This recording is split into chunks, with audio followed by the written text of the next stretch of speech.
सावधान। इडमो अर्हन्तारम् इडमो सिद्धारम् इडमो आयरियाडम् इडमो वज्झायाडम् इडमो लोये सवसाहुडम्।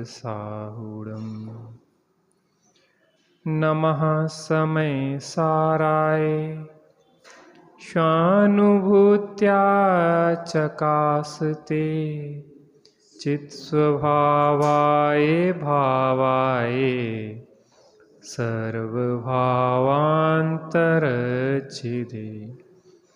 वन्दितु सर्वसिद्धे ध्रुवमचलमणोभवं गतिं पत्ते वोच्छामि समय पाहुड मिडमो सुध केवली वडिदम् मध्यम परिगहो जदि तदो अहम जीवदं तु गच्छेज अणादेव अहं जम्हा तम्हाणा परिगहो मज्ज परिग्रह कभी मेरा वने तो मैं अजीव बनूं अरे मैं नियम से ज्ञाता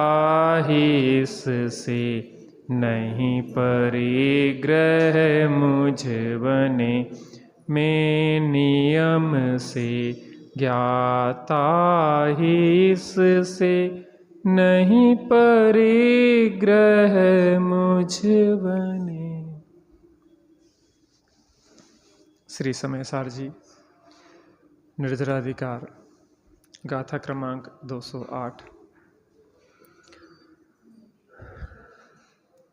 गाथा के ऊपर उत्थानी का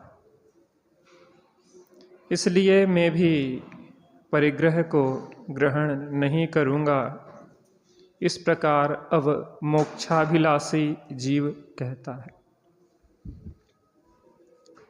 कौन कहता है कि मैं परिग्रह को ग्रहण नहीं करूँगा?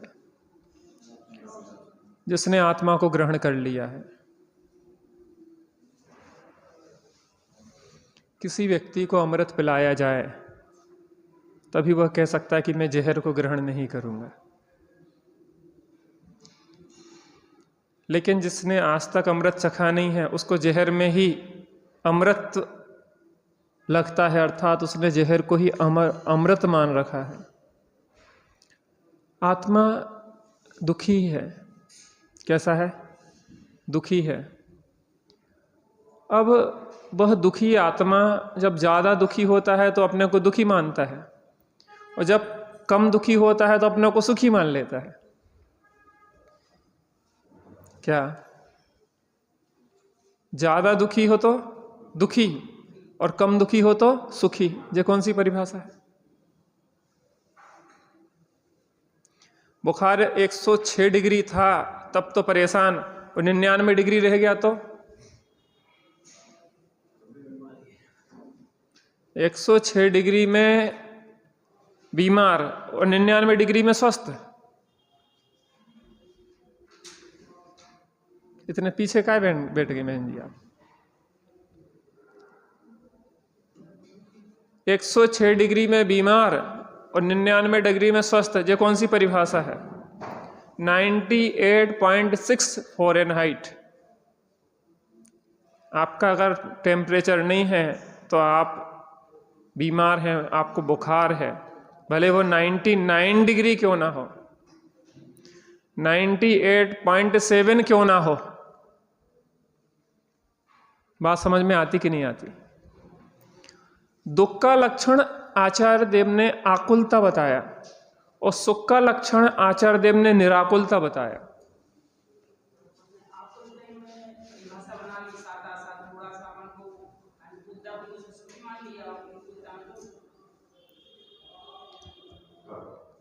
हमने तीव्र आकुलता को दुख और मंद आकुलता को सुख। ऐसा समझें कि बाहर जाके झगड़ रहे थे और यहाँ आके स्वाध्याय कर रहे, यहाँ आके पूजा कर रहे। सुखी कि नहीं सुखी? सुखी कि दुखी? यहाँ बैठे हैं तो सुखी कि दुखी? सुखी कि दुखी? कम दुखी, सुखी नहीं कहेंगे उसको। यद्यपि लोक व्यवहार में उसे सुखी कहा जाएगा, लौकिक भाषा की बात कर रहे हैं। ऐसे ऐसे समझो कि कोई 106 डिग्री से तप रहा था, तड़फ रहा था, छटपटा रहा था मछली जैसा। लेकिन अब उसको क्या हुआ कि बुखार उसका 99 डिग्री रह गया। डॉक्टर देखने आया, कैसे हैं आप? कह रहे डॉक्टर साहब एकदम बढ़िया, अब स्वस्थ हूँ डॉक्टर साहब। मैं ये कह रहा हूँ, वो स्वस्थ हूँ कहते हुए भी ये समझ रहा है कि अभी पूर्ण स्वस्थ नहीं हूँ, लेकिन पहले की अपेक्षा स्वस्थ हूँ, इसलिए ये कहा जा रहा है कि स्वस्थ हूँ। यहाँ पे आप स्वाध्याय कर रहे हैं, कैसे हैं भैया? बहुत अच्छा, आनंद में है, सुखी है। भगवान की भक्ति कर रहे हैं, क्या कर रहे हैं? बहुत सुखी है, आनंद है। लेकिन आत्मा के निर्विकल्प निराकुल आनंद के सामने,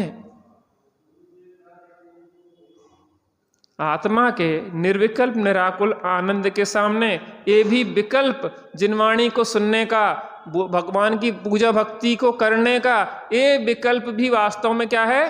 तकलीफ दे ही है। इसको ऐसा समझे, कोई 50 डिग्री तापमान में चिलचिलाती धूप में खड़ा था और उसको एक वृक्ष की छाया मिली, वो वृक्ष की छाया के नीचे खड़ा हो गया। अब कैसी है? तपन है कि नहीं है? अब उससे पूछा जाए, वृक्ष की छाया के नीचे खड़ा हो गया, उससे कैसे हो? अब शांति है, क्योंकि 50 डिग्री के तापमान में खड़े हुए और वृक्ष के नीचे खड़े हुए में अंतर तो है। लेकिन वहां भी तेज गर्म हवाओं की झोंके तो लग रहे हैं उसको, भले ऊपर से छाया हो गई हो, लेकिन अगल बगल के जो हवाओं के झोंके हैं वो खा रहा कि नहीं खा रहा।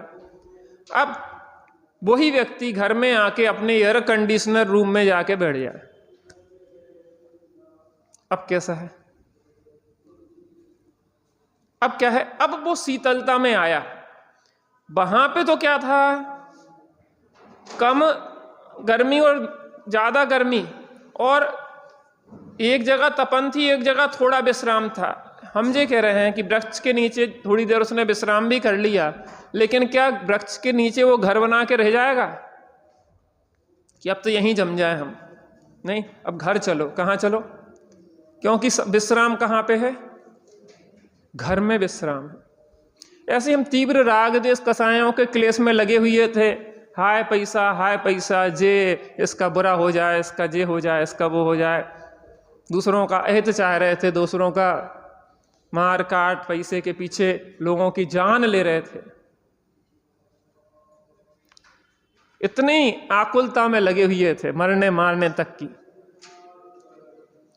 लेकिन अब वहां से हम हटके जिन मंदिर में आ गए, तत्व की चर्चा सुनने लगे।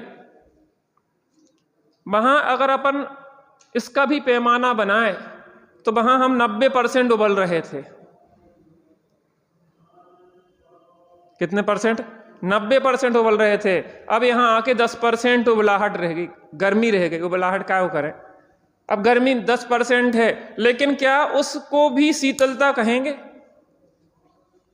पानी एकदम खोल रहा था और वह हल्का कुनकुना रह गया, तो क्या उसको शीतल कहेंगे आप? शीतल कब कहलाएगा? जब वो अपने नेचुरल स्वभाव में, सहज शीतल स्वभाव में आ जाए। तीव्र कसाय में एकदम से आए वाए बक रहे थे, चिल्ला रहे थे, लड़ रहे थे, बढ़ रहे थे। यहाँ तत्व ज्ञान सुन रहे हैं, यहाँ तत्व चर्चा कर रहे हैं, जिनवाणी सुन रहे हैं। पहले अब कैसा लग रहा है? बहुत अच्छा लग रहा है। जब से हम जिनवाणी सुन रहे हैं और यहाँ पे सत्संग में रहते हैं तो बहुत अच्छा लगता है, बहुत अच्छा लगता है। लेकिन हम ये कह रहे हैं, इससे भी कुछ अच्छा है। एक कन्या दुष्टों के बीच में फंस गई, घर से निकली और बदमाश गुंडों ने पकड़ लिया और वो छूट के पिता के घर में आई। कहाँ पे आ गई? पिता के घर में आई। लेकिन मैं ये कह रहा हूं, पिता के घर भी हमेशा रहा जा सकता क्या? लेकिन हाँ, उसकी अपेक्षा वो बच के आ गई है, पिता की शरण मिली है, तो अब वो बहुत सेफ है, सुरक्षित है। लेकिन मैं ये कह रहा हूं, पिताजी भी के घर में कब तक रहेगी? जाना तो पति के घर ही पड़ेगा। कहाँ जाना पड़ेगा? क्योंकि वो पति ही उसको, उसके लिए हमेशा साथ रखेगा। पिता हमेशा साथ नहीं रखेगा, महीना 2 महीना में पॉइंट कसने लग जाएंगे, काय बिन्ना इतनी जम के रह गई का, काय जाने नहीं है का, मोहल्ला पड़ोस वाले भी टोकन लगे कि कब तक रहेंगी आखिर बिन्ना। तो पिताजी भी कहेंगे बिन्ना नहीं जाना चाहिए बेटिया। पिताजी भी कहेंगे कि बेटा क्या बात हो गई, का है जाने नहीं है का? नहीं, बहुत खराब है, लड़ाई झगड़ा। उनने समझाया करा और वहीं पति के घर पहुंचा दिया। अपना अपना निवास स्थान क्या है, आचार्य देव जी बता रहे हैं। अचंत शक्ति का धारी जो देव है, चैतन्य देव है, जो देवों का भी देव है, जिसके आश्रय से सर्व प्रयोजन की सिद्धि होती है, वो महादेव है। बाहर में कुगुरु कुदेव कुधर्म क्षेत्रपाल पद्मावती, इनके पास जाओगे तो संसार में डूब जाओगे। इनकी भक्ति पूजा उपासना करोगे तो संसार में अनंत संसार बढ़ जाएगा। अरे अपने यहाँ बीतरागता पूज्य है, इसलिए बीतरागी देव साध गुरु ही पूज्य है, सरागी पूज्य नहीं होते। वो साधर्मी के रूप में देखो, जय जैनेन्द्र के अधिकारी तो हो सकते हैं, लेकिन पूज्यत्व के अधिकारी नहीं हो सकते। और जो उन्हें पूजता है वो अनंत संसार में भटकता है। सप्त व्यसनों से बड़ा भी पाप इस मिथ्यात्व को कहा है। बीतरागी देव साध गुरु के अलावा हम किसी को नहीं पूछेंगे, ये हमारा संकल्प होना चाहिए। पद्मावती क्या पारसनाथ की रक्षा करती? क्या पद्मावती नहीं आती तो पारसनाथ भगवान के मोक्ष को रोक लिया जाता, केवल ज्ञान को?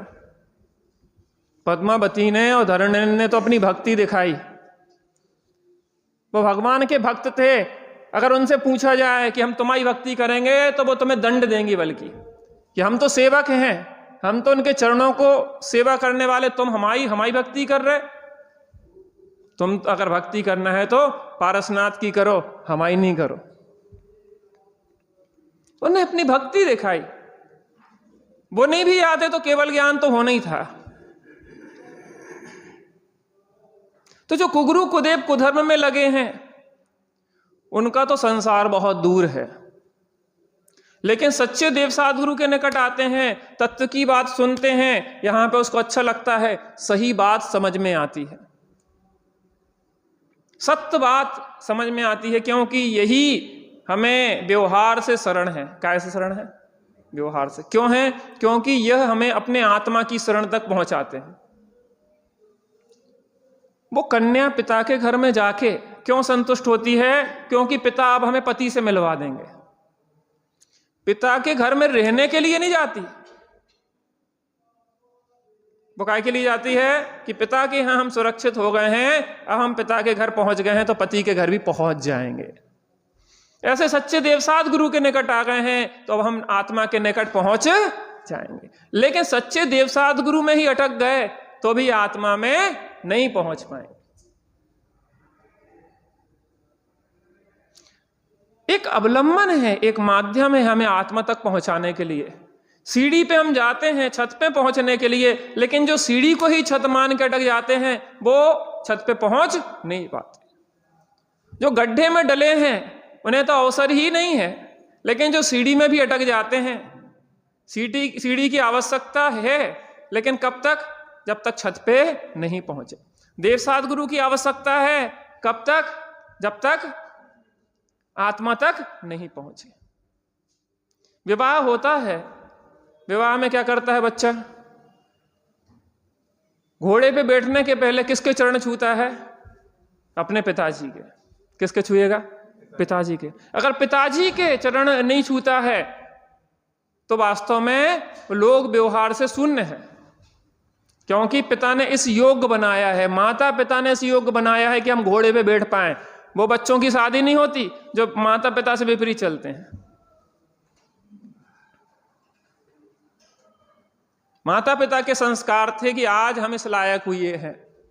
हर किसी का विवाह क्यों नहीं होता? लोग ये देखते हैं कि किसकी संतान है, संस्कार कैसे हैं। संस्कार तुम्हारे अच्छे नहीं होंगे तो कौन सा लड़की दे देगा। आपकी रेपुटेशन अभी माता पिता से है, आपका खुद का व्यक्तित्व अभी तैयार नहीं हुआ, होगा वो। कौन का भक्त है सच्चे देव सद्गुरु का? माने जे योग्य है, आत्मानुभूति के लिए पात्र है। पिताजी के चरण छुएगा लेकिन पिताजी से जिद करने लग जाए कि घोड़ा पे भी तुम ही बैठ जाओ, समझदार है कि मूर्ख है? विवाह के लिए, विवाह हो रहा है लड़के का, घोड़े पे बैठना है और पिताजी से जिद करके बैठ जाए कि पिताजी आप ही घोड़े पे बैठ जाओ, तो वो समझदार नहीं है। सच्चे देव सद्गुरु का अवलंबन लेके, उनके चरण छू के अब अपन भी बैठो उन जैसे। कैसे बैठे हैं भगवान? अपन बैठो और अपन बैठ के उन जैसे अपनी आत्मा में लीन होने का अभ्यास करो, तब तो सच्चे देव सद्गुरु के सच्चे भक्त। क्या भगवान की भक्ति अनंत काल तक करते रहें? भगवान जी चाहते हैं, इच्छा तो नहीं है, लेकिन फिर भी अगर उनसे पूछा जाए कि हम जिंदगी भर आपके भक्त बने रहेंगे, जैनेतर दर्शनों में कहा जाता है कि ठाकुर ठाकुरानी की हम सेवा करते रहेंगे। यहां जैन दर्शन में ऐसा नहीं है। भक्त तो हैं, भगवान बनेंगे। क्या बनेंगे? भक्त ही नहीं बने रहेंगे, हम भी आप जैसे सुखी होंगे। आप जिस निराकुल सुख को भोग रहे हैं उस सुख को हम भी भोगेंगे। तेरे पद का प्रत्याशी हूं। काय का प्रत्याशी हूं?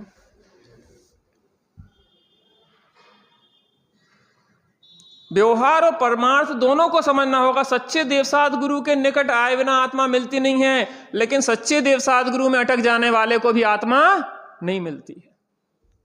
कुगुरु कुदेव कुधर्म के पास तो अवसर ही नहीं है।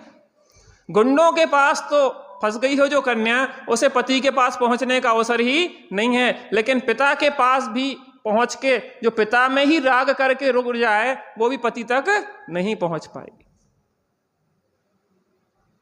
अन्यथा शरणम नास्ति त्वमेव शरणम मम तस्मात् कारुण्य भावेन रक्ष रक्ष जिनेश्वरम। नहीं त्राता नहीं त्राता नहीं त्राता जगत रे, वीतरागत परो देवो न भूतो न भविष्यति। जिनेन्द्र भक्ति जिनेन्द्र भक्ति जिनेन्द्र भक्ति भवे भवे सदा मेस्तु। आगे पीछे हो गया।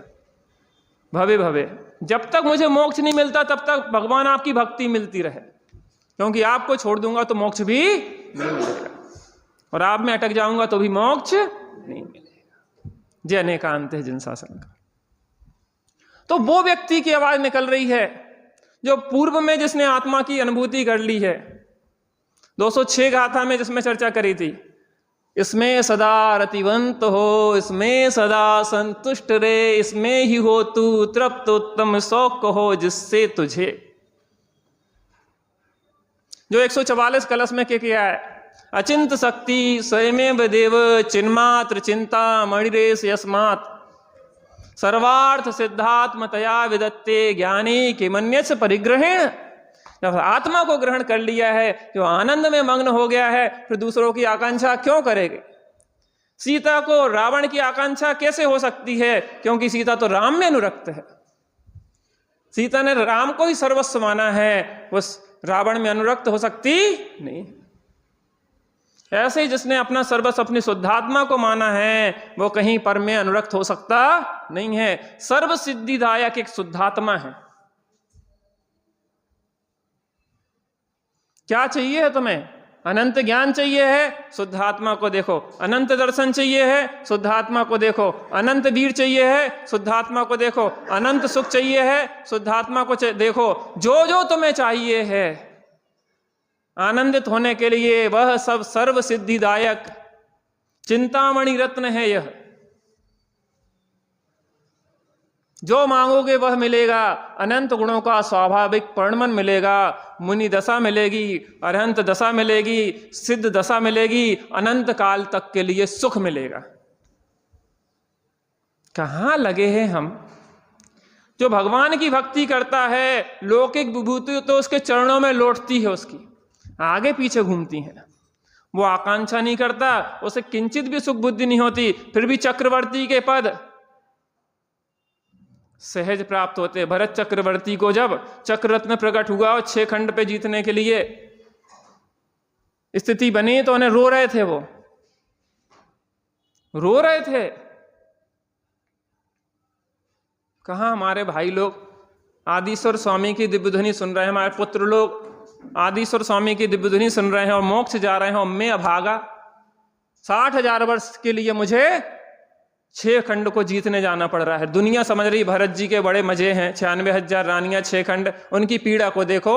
वो देख रहे हैं कि मैं निर्ग्रंथ दीक्षा लेने की इच्छा करता हूं, उसके बाद भी 6 खंड की विजय करना मेरी मजबूरी फंस जाती है, क्योंकि चक्र रत्न प्रकट हो गया है आयुधशाला में, तो मुझे 6 खंड जीतना जाना कंपलसरी हो गया है।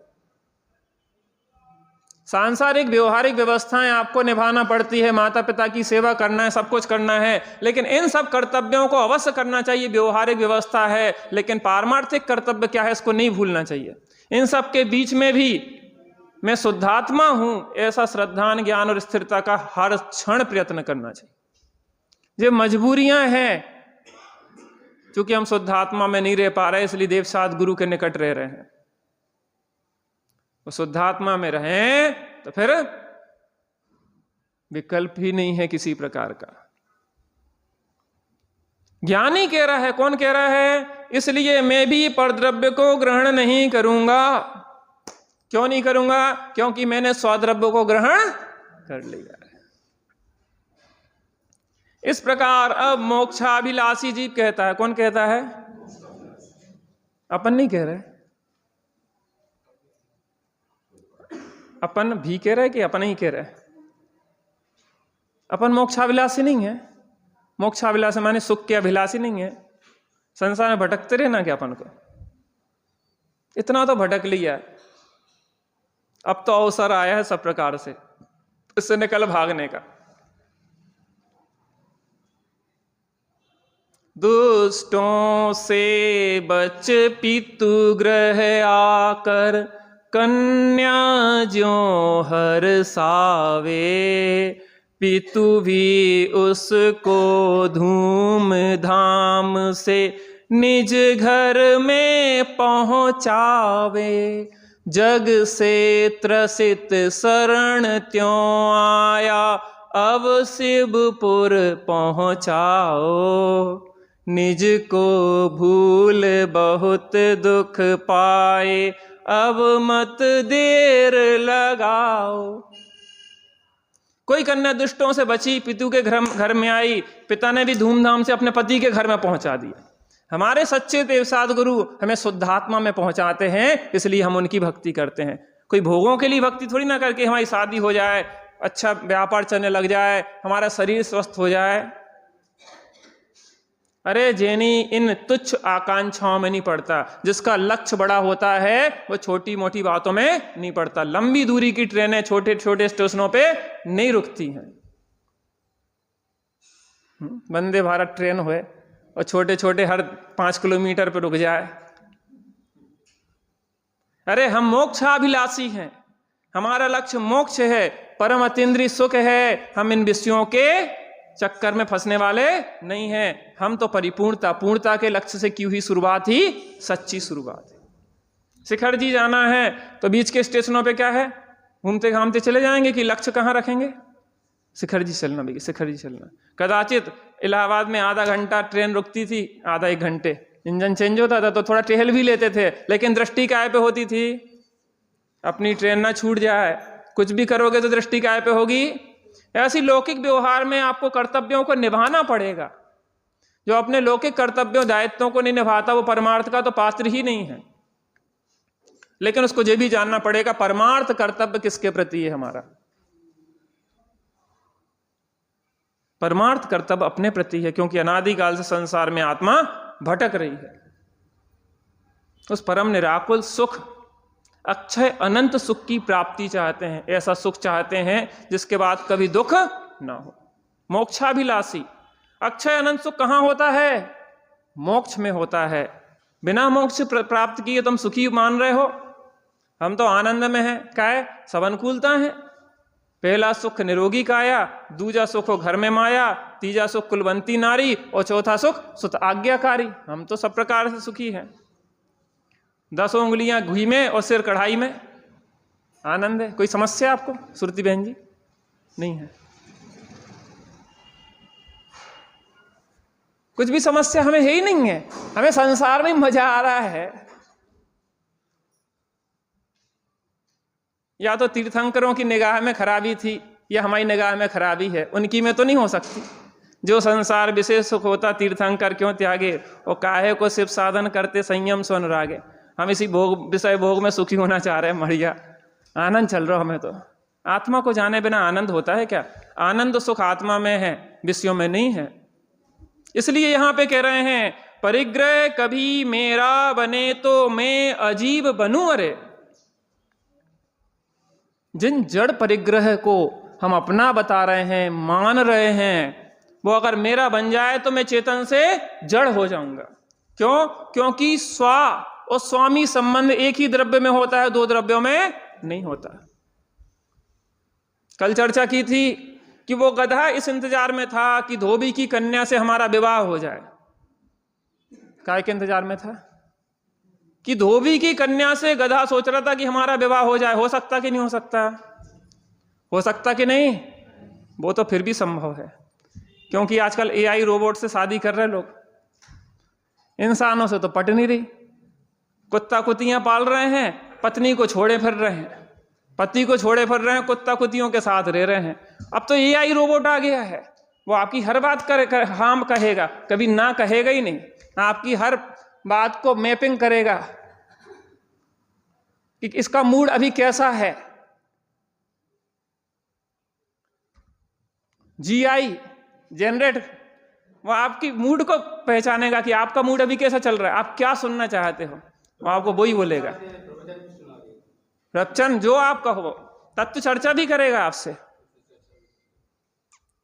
लेकिन बस एक कमी रहेगी, उसमें चेतना नहीं रहेगी।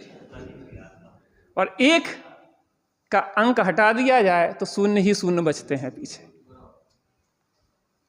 हमने जड़ को अपनाया है, इस जड़ शरीर को अपनाया है, इसलिए जड़ जड़ को संग्रह करते जा रहे हैं। पत्नी भले लड़े, लेकिन उसमें चेतना है।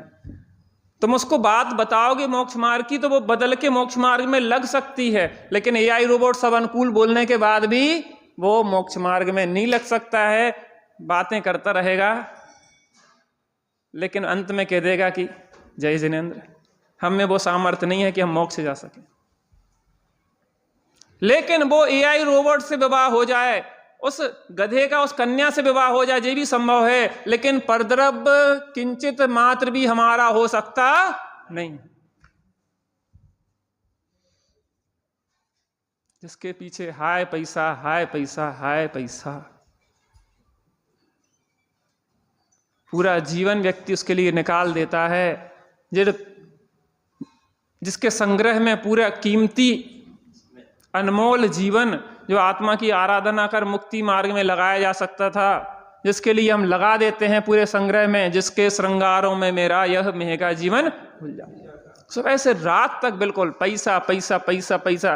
भैया पैसा हुई है तो सब पूछेंगे, कौन पूछेंगे? वो पागल। कल हम चर्चा कर रहे थे कि एक पागल मिलता हमें, वो 2-3 बोरी टांगे रहता, एक में कागज इकट्ठे करता, एक में पत्थर, बहुत भारी भारी पत्थर इकट्ठे कर लेता। देखा आपने? वो अंडरवियर पहने घूमता रहता और 2-3 बोरी टांगे रहता ना, वजन हो जाता कि चल भी नहीं पाता। वो पत्थर बड़े बड़े ऐसे खंडर रख लेता बोरियों में, और कागज मागज रद्दी जो कचरा मिलता है वो इकट्ठा कर लेता। उस पागल से अपनी कहानी कोई मिलती तो नहीं है कुछ कुछ? है? आपकी तिजोरियों में जो रखे वो क्या है आखिर? सोना चांदी हो? अच्छा, वो कागज के जो रखे हैं, उस पागल के वो कागजों में और अपने कागजों में तो कुछ अंतर है ना? अच्छा, वो नोट हैं और ये कागज हैं। अच्छा, वो पागल है और अपन स्वस्थ हैं। अच्छा, पीले पीले धरे, वो काले काले धर रहा हो।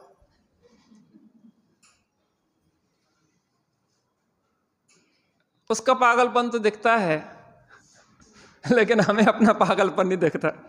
सोना कितने रुपया तोला हो गया है? कितना तोला हो गया?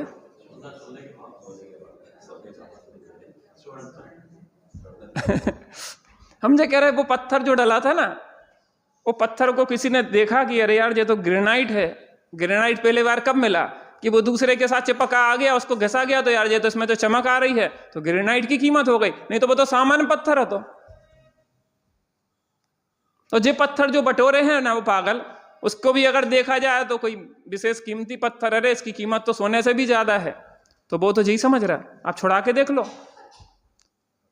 वो जान लेने और देने पर उतारू हो जाएगा। आप छू नहीं लेना उसके सामान, आपके सोने चांदी और नोटों से ज्यादा उसको उसकी अहमियत है।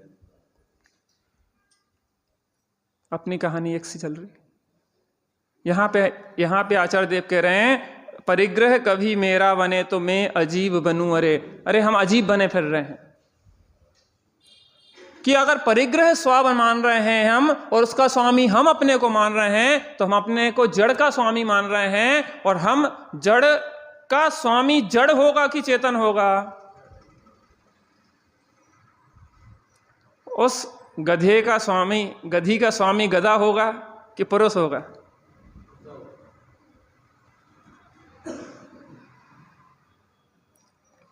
हमारे दुख का कारण और कुछ भी नहीं है।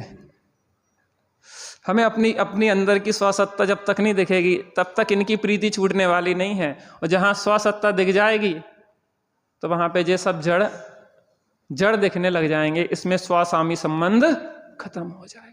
और स्वस्वामी संबंध काय में होगा? अपनी अनंत विभूति में, अपने गुण पर्यायों में, अपना स्व और मैं उसका स्वामी। वो मुझसे कोई छीन सकता नहीं।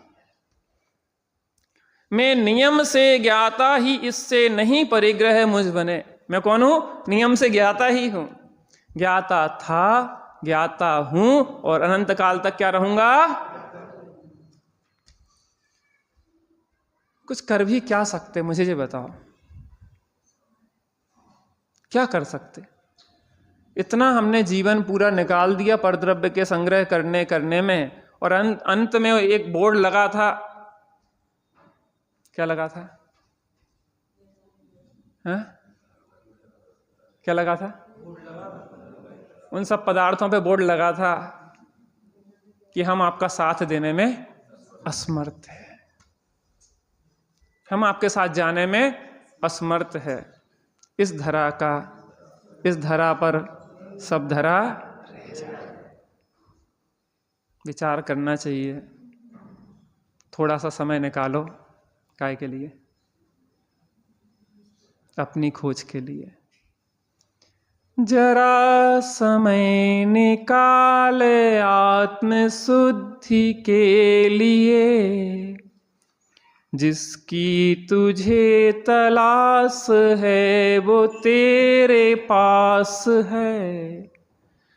गन्ने में जो मिठास, फूल में सुवास है, निज आत्मा में मेरे ही परमात्म वास है।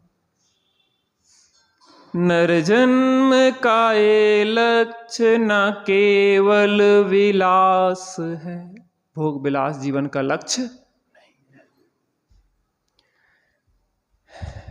यदि परद्रव्य परिग्रह मेरा हो तो मैं अजीवत्व को प्राप्त हो जाऊं, गाथार्थ है। क्योंकि मैं तो ज्ञाता ही हूं, इसलिए परद्रव्य रूप परिग्रह मेरा नहीं है। आकाश द्रव्य होता ना, आकाश द्रव्य अमूर्तिक है, अमूर्तिक आकाश है। आकाश में जो सब पदार्थ हैं, स्पेस, खाली स्थान, लेकिन आकाश के जो पदार्थ कितने हो गए?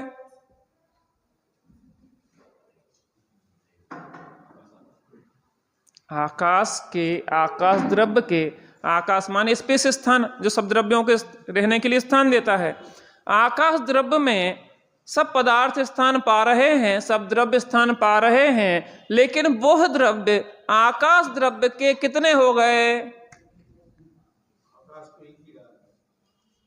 ऐसे ही ये सब संयोग हमारे साथ होने पर, स्त्री पुत्र कुटुंब धन मकान अपने साथ संयोग रूप से होने पर, एक क्षेत्रावगाह रूप संबंध रूप शरीर अपने साथ होने पर, कर्म अपने साथ होने पर, यहां तक कि रागादि विकारी भाव भी अपने साथ होने पर भी जे कितने आत्मा के बन गए। रागादि भाव अगर आत्मा के हो गए होते तो आत्मा से रागादि हटाए नहीं जा सकते थे, क्योंकि जो जिसका होता है वो उससे दूर किया जा सकता नहीं है। यद्यपि आत्मा की ही सत्ता में हो रहे हैं, लेकिन आत्मा का स्वभाव नहीं है, वो तुम्हें सुख भी नहीं देते। कुपुत्र तुम्हारे घर में रह रहा है, लेकिन माता पिता को 24 घंटे क्लेश देता रहता है। क्या देता रहता है? क्लेश देता रहता है। ऐसे ही मोह राग द्वेष के भाव आत्मा की सत्ता में हैं, लेकिन वो आत्मा को दुख ही देते हैं, तकलीफ देते हैं, चतुर्गति भ्रमण ही देते हैं। यहां पे परिग्रह में 2 प्रकार के परिग्रह, जयसेन स्वामी आगे की टीका में लिखते हैं कि बाह्य परिग्रह अकेला नहीं लेना, इसमें अंतरंग परिग्रह भी लेना। मिथ्यात्व राग द्वेष के भाव भी परिग्रह हैं, जो वास्तव में खरेखर देखा जाए तो तुम्हारे स्वाभाविक भाव नहीं है। इनमें भी अपनापन करने वाला जीव अजीब को अपना मान रहा है, अपना बनाना चाह रहा है। यदि परद्रव्य परिग्रह मेरा हो तो मैं अजीवत्व को प्राप्त हो जाऊं। क्या चाहते आकर हम? क्या चाहते हैं? जड़ होना चाहते? थोड़ी सी अपनी पकड़ें ढीली करें। जिनेंद्र देव की यह जैसे मयूर की ध्वनि निकलते से ही चंदन के वृक्ष पे जो विषधर लिपड़े होते हैं, उनकी पकड़ कैसी होती है? ढीली होती है। ऐसी जिनेंद्र देव की ध्वनि को सुन के मिथ्यात्व और कसाएं ढीले पड़ते हैं। थोड़ा थोड़ा प्रयास करा जाए, धीरे धीरे प्रयास किया जाए, बार बार भेद विज्ञान किया जाए।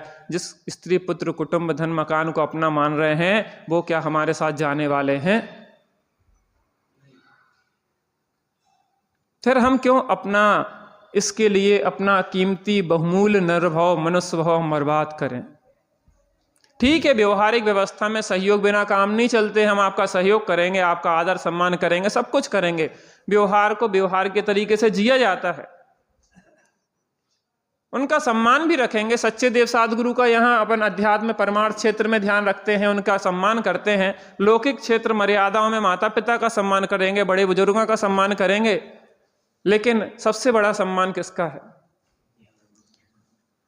कन्या जो है वरण करके आई है, सबका ध्यान रखती है, लेकिन पति की उपेक्षा करके दूसरों का ध्यान रखे तो क्या पति सहन करेगा? सबसे मुख्य उसका केंद्र क्या होगा? पति होगा। पति जहां जाएगा तो वो स्त्री कहां जाएगी? पति के साथ। रामचंद्र जी ने अगर वनवास चुना तो सीता ने भी क्या चुना? महलों का सुख चुना। क्या सर्वोत्कृष्ट हमारा शुद्धात्मा है। शुद्धात्मा के लिए हम किसी को भी किसी शुद्धात्मा को छोड़ के हम किसी को नहीं अपनाएंगे, और शुद्धात्मा को पाने के बाद सब छूट जाएंगे। बुद्धिपूर्वक असत संग को तो छोड़ ही जाएं, और शुद्धात्मा मिलने पर सत्संग भी छूट जाएगा, हम अपने में लीन हो जाएंगे। चलिए बैठते हैं थोड़ी देर के लिए।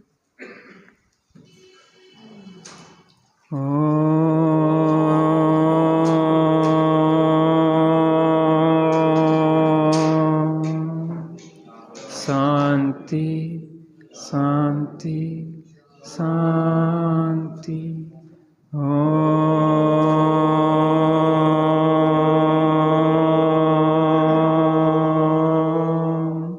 शांति शांति शांति।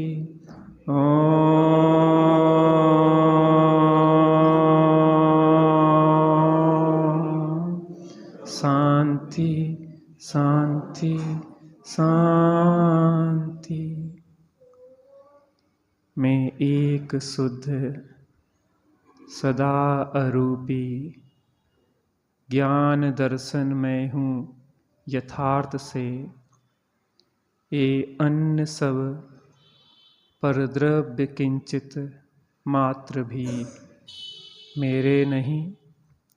मैं एक ज्ञान दर्शन स्वभावी आत्मा हूँ।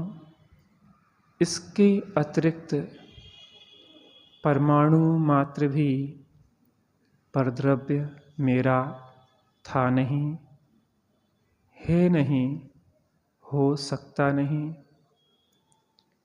मैं अपनी उस चेतना का ही आश्रय लूँ तो सुखी हो जाऊँ।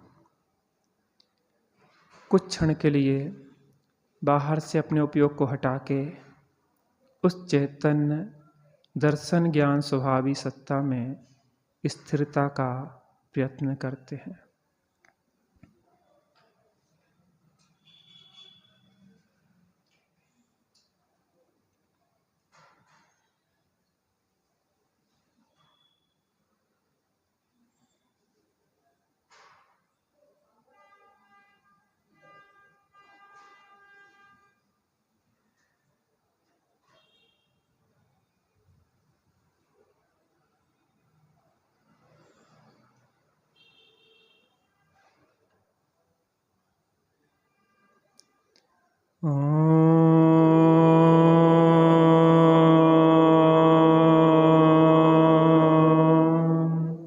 शांति शांति शांति।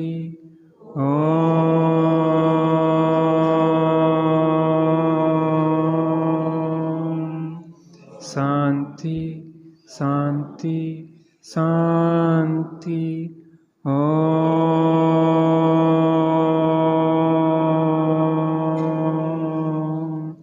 शांति शांति शांति। सहजानंदी शुद्ध स्वरूपी अविनाशी आत्मस्वरूप। सहजानंदी शुद्ध स्वरूपी अविनाशी आत्मस्वरूप। सहजानंदी शुद्ध स्वरूपी अविनाशी हूँ। 2 सूचनाएं हैं। आज विनीता बहन नहीं है, शाम का स्वाध्याय भी आश्रम में 23 आपका होगा, उसका लाभ आप ले सकते हैं। कल स्वाध्याय के बाद युवाओं की कक्षा रहेगी, उसमें भी आप सभी युवाओं को जोड़ें। निज निधि निज में बताई यह अनंत उपकार है। उसके लिए जिन वाणी माँ को वंदना सतबार है। वंदना।